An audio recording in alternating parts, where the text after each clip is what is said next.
नमस्कार दोस्तों। क्या रिपोर्टर है ये लड़का, बहादुर, बेखौफ, बेबाक और तेवर वाला। यूपी की मंत्री मैडम से सवाल पूछने के बाद हथकड़ियों का सामना कराया, रात भर हवालात की हवा खाया, लेकिन पूरी निडरता के साथ आज भी यही कह रहा है कि इसने सही किया और वही किया जो इसे करना चाहिए था। सुनिए। तो मेरे जैसे कि अब आप बताइए, जिस गांव में सड़कें नहीं हो, रास्ता नहीं हो, और उसी गांव का युवक या नया युवा है, उसके कैसा लगेगा? क्रोध तो आएगा। ये तो कोई आम आदमी भी पूछ सकता है। मैं तो खैर मीडिया से हूँ, बस इसी बात के ऊपर वो बुरा मान गई थी मेरी बात कल के मेरे वीडियो से आप यूपी के इस रिपोर्टर का नाम तो जान ही चुके होंगे, फिर भी बता दूं। यूपी के संभल जिले के इस युवा रिपोर्टर का नाम है संजय राणा।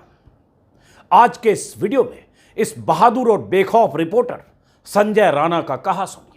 संभल के एक स्थानीय रिपोर्टर ने संजय राणा से बात की है और यह बातचीत सुनना बेहद जरूरी है। संजय राणा ने हाथों में माइक लेकर सवाल पूछते हुए यूपी की मंत्री के हवाई दावे और वादों की ऐसी पोल खोली कि मंत्री मैडम बुरी तरह से एक्सपोज हो गई। इसके वीडियो वायरल हुए। मंत्री मैडम के इशारे पर इसके खिलाफ एफआईआर दर्ज हो गई, गिरफ्तारी भी हुई। और अब जब जमानत पर यह रिपोर्टर छूट कर लौटा है, तब भी डरा नहीं है। इसके तेवर वही हैं। इस पर नशे में होने और मारपीट के आरोप लगे, लेकिन जिस संजय राणा पर यह आरोप लगे वो कभी नशा तो करता नहीं। यह खुद संजय राणा भी बोल रहा है और उसे जानने वाले उसके गांव के तमाम लोग कर रहे हैं। सुनिए। अभी तक मैंने कोई भी नशा नहीं किया है, बिल्कुल भी। मैं प्योर हूँ अपने आप से, कोई भी नशा मेरे अंदर नहीं है अब तक के रिकॉर्ड में। आप मेरा मुंह वगैरह सब चेक कर सकते। की सत्ता से सवाल पूछने का जोखिम बड़े बड़े दिग्गज रिपोर्टर नहीं लेना चाहते, बड़े बड़े नामचीन एंकर नहीं लेना चाहते। तब संभल के गांव में रहने वाले इस लड़के ने योगी की मंत्री के हवाई दावों की पोल उनके सामने ही खोली और नतीजा यह हुआ कि इसे यूपी पुलिस उठाकर ले गई। अगले दिन मेरे यहाँ पर 2 दीवान जी आए थे कि तुम्हें दरोगा जी बुला रहे हैं, बैठो। मैंने कहा जी कोई कारण होगा, कोई बात बताइए। कहीं नहीं, बैठो, तुम बहुत जल्दी बैठो। तो मैंने कहा सर मैं अपनी आईडी वगैरह ले आऊँ, आप जैसे प्रेस रिपोर्ट की जो मेरी आईडी। रिपोर्टर संजय राणा के बारे में जानने की कोशिश कि मंत्री से सवाल पूछने के बाद इसके हाथों में लगी पुलिस की हथकड़ी ने इसे डरा तो नहीं दिया। योगी सरकार की मंत्री की नाराजगी के बाद पुलिसिया कार्रवाई ने इसे मुंह बंद करने को मजबूर तो नहीं कर दिया। मंत्री से इस तरह सरेआम सवाल पूछने की गुस्ताखी के बाद हवालात की हवा खाकर घर लौटा यह अदना सा रिपोर्टर अपने तेवर को शांत करके घर में तो नहीं बैठ गया। यह जानने की मेरे भीतर बेचैनी थी, क्योंकि ऐसे दौर में सवाल पूछना गांव में रहकर सीधे मंत्री से बहुत आसान नहीं है। लेकिन आज जब मैंने संभल के एक स्थानीय रिपोर्टर मोहम्मद सद्दाम के साथ इसकी बातचीत का यह वीडियो देखा तो लगा इसे एक बार फिर से सलाम करने की जरूरत है, इसके हौसला अफजाई करने की जरूरत है। मैंने कल भी कहा था, फिर कहता हूं कि हम जैसे तमाम लोग दिल्ली जैसे बड़े शहरों में अपने घरों और दफ्तरों में बैठकर बहुत सुविधा वाली पत्रकारिता करते हैं। ठीक है, कुछ सवाल उठाते हैं, लेकिन असली पत्रकारिता तो ऐसे युवा लड़के कर रहे हैं, सीधे मंत्री से सवाल पूछकर, आमने और सामने। ऐसे 100-200 रिपोर्टर देश के अलग अलग जिलों में अगर हो जाएं, तो जनता को मुंगेरी लाल के हसीन सपने दिखाने वाले मंत्रियों और नेताओं का क्या हाल होगा आप कल्पना कर सकते हैं। जनता को विकास के हसीन सपने दिखाने वाले नेता, मंत्री, सांसद, विधायक, मुख्यमंत्री रिपोर्टर और उसके माइक को देखकर ही भागने लगेंगे कि कहीं ये रिपोर्टर उनकी पोल न खोल दे। वैसे बीते सालों में जिस तरह से मीडिया की भक्ति सरकार के प्रति चरम की तरफ बढ़ी है, उसके बाद ऐसे रिपोर्टर्स के लिए काम करना आसान नहीं है। और वो भी अगर उस सूबे में बीजेपी की सरकार हो, वो भी अगर सूबे के मुख्यमंत्री योगी हो। यहां तो एक रात हवालात में गुजार कर संजय राणा बाहर आ गया, लेकिन कई बार ऐसी गुस्ताखी के बदले सलाखों के पीछे लंबे समय तक के लिए धकेल भी दिया जाए तो कोई आश्चर्य नहीं होगा। बहरहाल अब संजय राणा को विस्तार से सुनिए। संभल में अपना डिजिटल चैनल चलाने वाले मोहम्मद सद्दाम ने जब संजय राणा से पूरे मामले पर बातचीत की तो उसने क्या कहा यह सुना जाना चाहिए। और यह मैं जानबूझकर आपको सुनवा रहा हूं, यह दूसरा वीडियो इसलिए बना रहा हूं ताकि प्रेरणा मिले शहरों, गांवों, जिलों में रहने वाले रिपोर्टर्स को। संजय का वीडियो लगातार वायरल हो रहा है। बहुत सारे लोग संजय को सही से पहचान भी नहीं पा रहे होंगे, पर जो दर्शक अभी हमारे स्क्रीन पर संजय को देख रहे हैं वो पहचान लें, यही संजय है, संजय राणा, जो कि बुद्धनगर गांव के हैं, खड़वा गांव के हैं। इनकी बहुत सारी समस्याएं थी जो इन्होंने माननीय मंत्री जी के सामने रखी। उसके बाद इनकी गिरफ्तारी हुई। इनको खुद समझ में नहीं आया कि गिरफ्तारी आखिर इनकी क्यों हुई, क्या समस्या थी, ये क्या समस्या दिखा रहे हैं। ये गांव के रास्ते हैं, मेन रास्ते। इस पर बुजुर्ग से लेके बच्चे बड़े, आप देखिए किस तरह से बच्चे को यहाँ पर नंगे पैर भी जा रहा है। यहाँ पे कपड़े गंदे हो जाते हैं। और लेडीज जैसे बरसात ऋतु आती है ना, वहां तक पानी ऊपर तक बिल्कुल फुल हो जाता है। और ये नाला जाम है, ये देखिए नाला किस तरह से। यहाँ पर कोई भी सफाई कर्मचारी कभी नहीं आता है। इस गांव में कोई भी सफाई नहीं होती है, कभी भी सफाई नहीं होती है, नहीं इस नाले की खुदाई होती है। अच्छा, जो प्रोग्राम था मंत्री जी का वो इसी गांव में था कहीं? जी, बिल्कुल इसी गांव के 1 किलोमीटर पास में, क्योंकि तीनों गांव के बीच में होता। ये मजरा है, किसका मजरा लगता है? बुद्धनगर खंडुआ। बुद्धनगर खंडुआ जी। तो इस रास्ते के अलावा और क्या समस्या थी? बारात घर का जिक्र कर रहे हैं आप, शौचालय? इसमें बारात घर नहीं है बिल्कुल भी, और ना यहाँ पर शौचालय, सरकारी शौचालय है। और ग्राम समाज की जगह यहाँ पर बिल्कुल भी नहीं है, सब जगह से घेर रखी है, अवैध रूप से उसे कब्जा है। जो ग्राम समाज की जगह।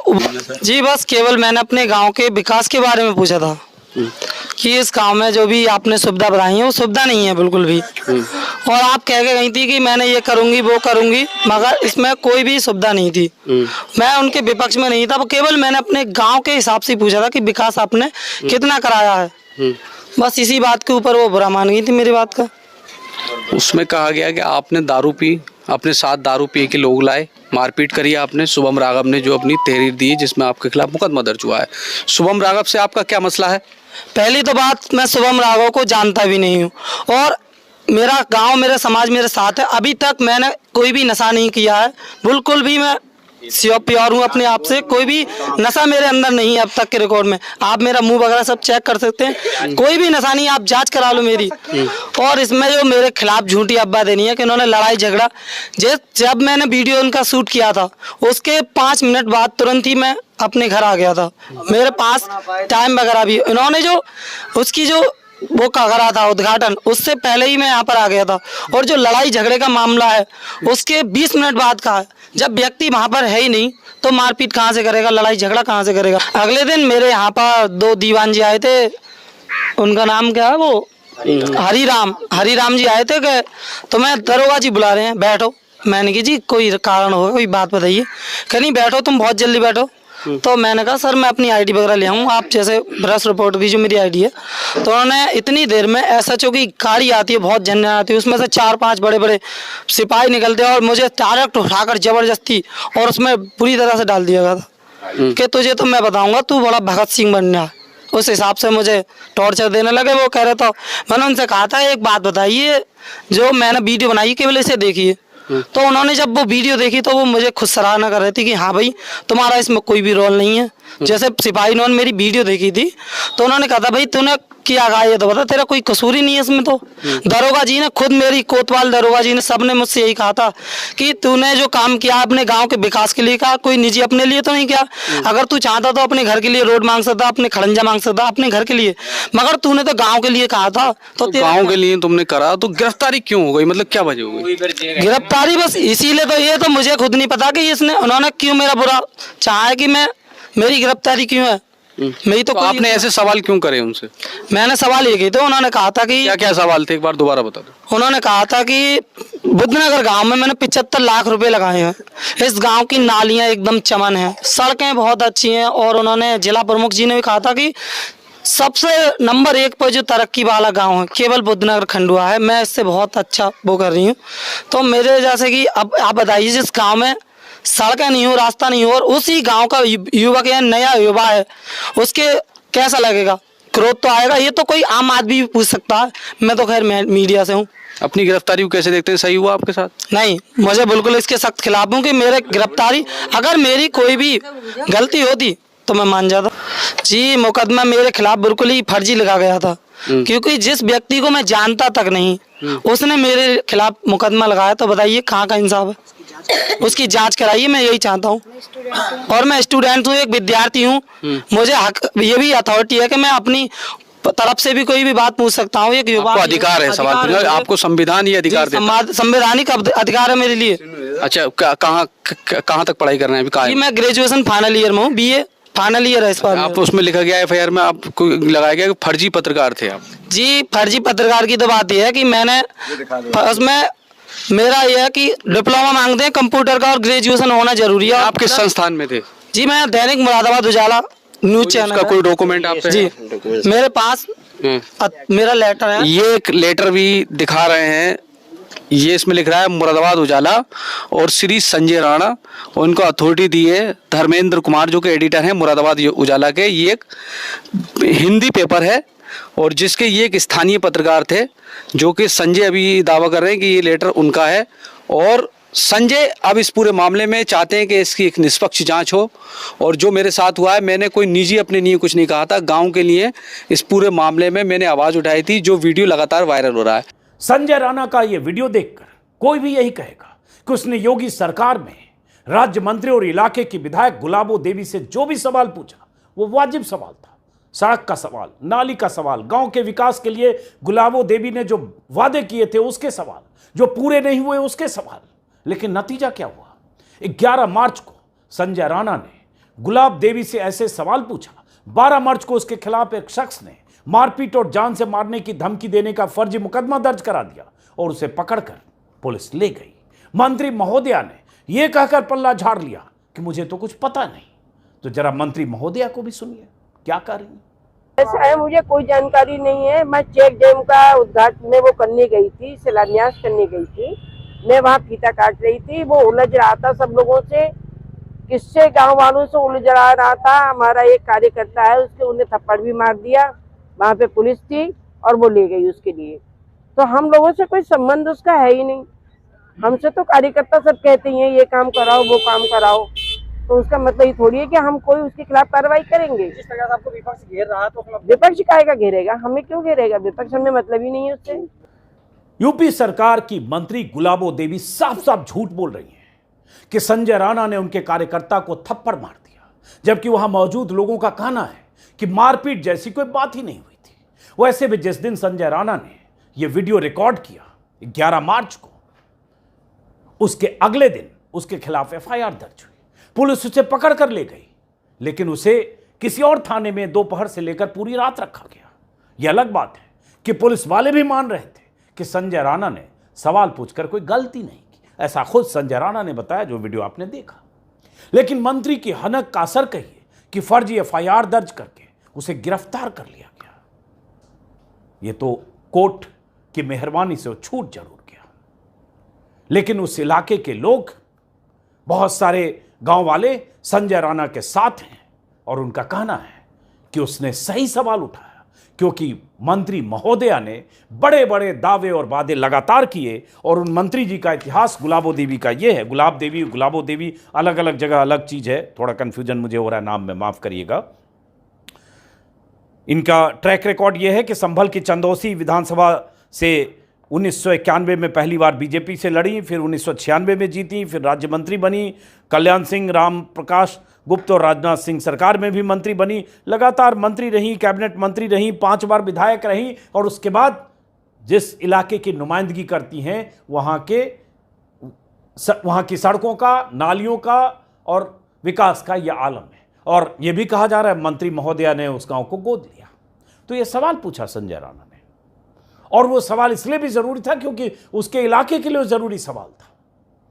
बहुत सारे लोगों ने, हो सकता है आपने उसका वो वीडियो नहीं देखा होगा, तो मैं चाहता हूं एक बार फिर से वो पूरा वीडियो दिखाऊं, जिस वीडियो पर इतना बवाल हुआ और जिस वीडियो की वजह से फर्जी तरीके से संजय राणा को गिरफ्तार किया गया। और मैं तो कहूंगा कि गुलाबो देवी से सवाल पूछना चाहिए कि कैसे उनके किसी कार्यकर्ता ने फर्जी तरीके से FIR दर्ज कराया, और उसके बाद उस FIR दर्ज करने वाले कार्यकर्ता, जिसका नाम शुभम राघव है, जिसने आरोप लगाया कि उससे झगड़ा किया संजय राणा ने, जिसने आरोप लगाया कि उससे जान से मारने की धमकी दी, जिसके आरोप के बाद पुलिस ने खटाखट 323, 504, 506 के तहत मामला दर्ज किया। यह फर्जी मामला दर्ज कैसे हुआ, जबकि सब कुछ वीडियो में दिख रहा है? लेकिन पहले एक बार फिर से वो वीडियो देखिए। बुद्धनगर में एक भी बारात घर नहीं है, नहीं यहाँ पर सरकारी शौचालय की व्यवस्था है। और आपने कहा था कि मंदिर से लेके इस वाली रोड को पक्का कराओगी, आपने यहाँ से लेकर जो खंजा वाला रोड था इसे मैं पक्का कराऊंगी। अभी तक ये रास्ता इतनी कच्ची है, यहाँ बाइक तक पैदल वाले भी लोग परेशान हो जाते हैं। और गांव वालों की विशेष परेशानी ये थी कि आपने ये भी कहा था कि देवी माँ की मंदिर की मैं बाउंड्री कराऊंगी, आपने उसकी अभी तक सुनवाई नहीं करी थी। गांव वालों ने बहुत ही प्रेशर दिया था कि हम जा रहे हैं वहाँ पर, आपके कार्यालय भी गए थे, मगर उनकी कोई भी सुनवाई नहीं हुई थी। आप बताइए, आप इसके बारे में क्या कहोगे? भाई सुनिए, आप अपना प्रचार कर रहे हैं, समस्या केवल एक समस्या, क्योंकि यहाँ पर एक तो नहीं बताइए, आपने आप प्रचार कर रहे जी हैं। मैम, एक बात बताइए, समस्या रखवा रहे हैं। आपने ये कहा था, अभी आपने कहा था कि अगर आप लोग खुद नहीं बताओगे, मीडिया की तरफ पूछो कि विभाग का काम कब तक करोगी, जो आपने कहा था। एक मिनट, आप सर एक बात बताइए, जब तक जनता की आवाज आप तक नहीं पहुंचेगी, आप कह रहे हैं कि इतना हमने काम कार्य करा दिया, एक गांव में बिल्कुल कार्य ही नहीं हुआ है, तो क्या कराएंगे हम लिखित रूप में? भाई कौन कौन सहमत है आपके गांव में? बुद्धनगर वासी सहमत है नहीं मेरी बात से? आपके गांव में विकास कितना हुआ है? बाबा हाथ उठाओ, हाथ घर है कोई? अभी आमने सामने है, कोई भी बराबर है? रास्ता है? बात रखना। तेरी निगाहें में बहुत देर से पहचान नहीं थी जी। जब तू वहाँ खड़ा था तब भी मैं तेरी निगाहें पहचान नहीं थी जी।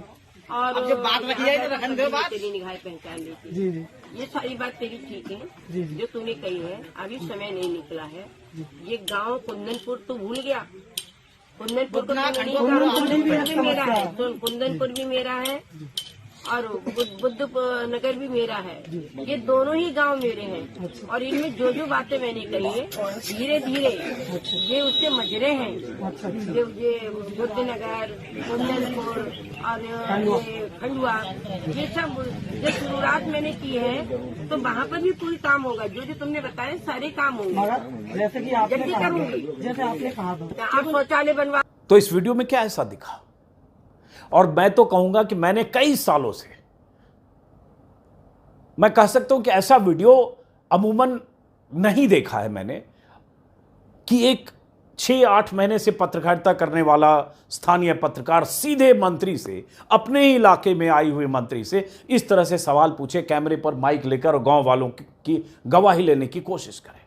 और इसीलिए यही वजह है कि संभल के उस इलाके के लोग, चंदौसी के उस गांव के लोग, बुद्धनगर गांव है शायद, वो उस गांव के लोग आज संजय राणा के साथ हैं। और अगर गांव के लोग साथ नहीं होते तो पता नहीं उसे 2-4 दिन, 10 दिन, 20 दिन, 25 दिन, 1 महीने जेल के पीछे रहना पड़ता। और मैं तारीफ करूंगा उन पुलिस वालों की भी, जिसका जिक्र संजय राणा ने अपने इंटरव्यू में किया कि दरोगा जी ने खुद भी माना कि उसने कोई गलत हरकत नहीं की और पूरा केस फर्जी है। तो पता चल रहा है, मंत्री जी कह रही हैं कि वहीं मारपीट कर ली, नशे में कोई कह रहा है, लेकिन ये सब FIR 1 दिन बाद दर्ज हुई जब उसका वीडियो वायरल हुआ।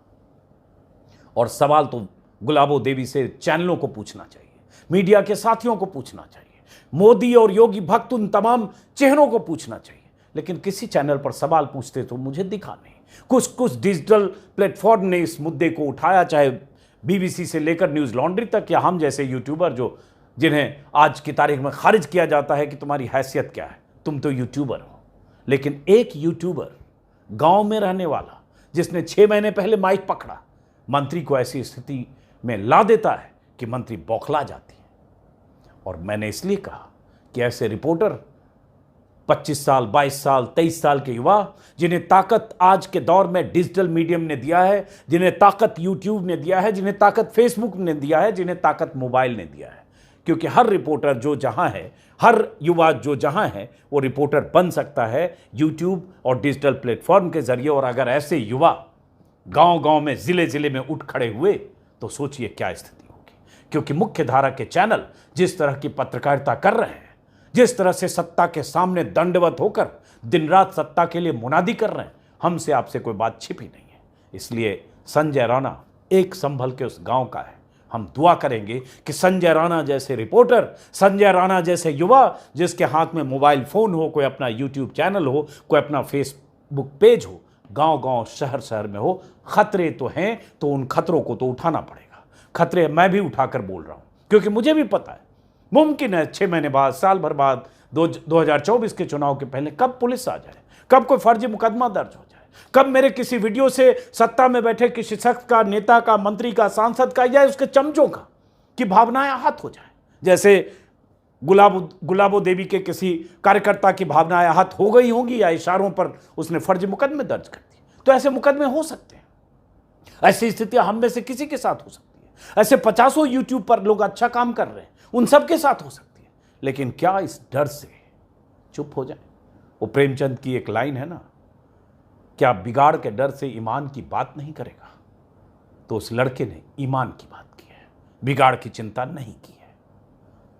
तो ये खतरे उठाते हुए आपके दम पर, आपकी हौसला अफजाई के दम पर कोशिश करेंगे कि टिके रहें, डिगे नहीं, बोलते रहें। और अगर आपने मेरा YouTube चैनल सब्सक्राइब नहीं किया तो सब्सक्राइब करें, क्योंकि कम से कम इतना तो आप कर ही सकते हैं। ज्वाइन कर सकते हैं तो ज्वाइन करें।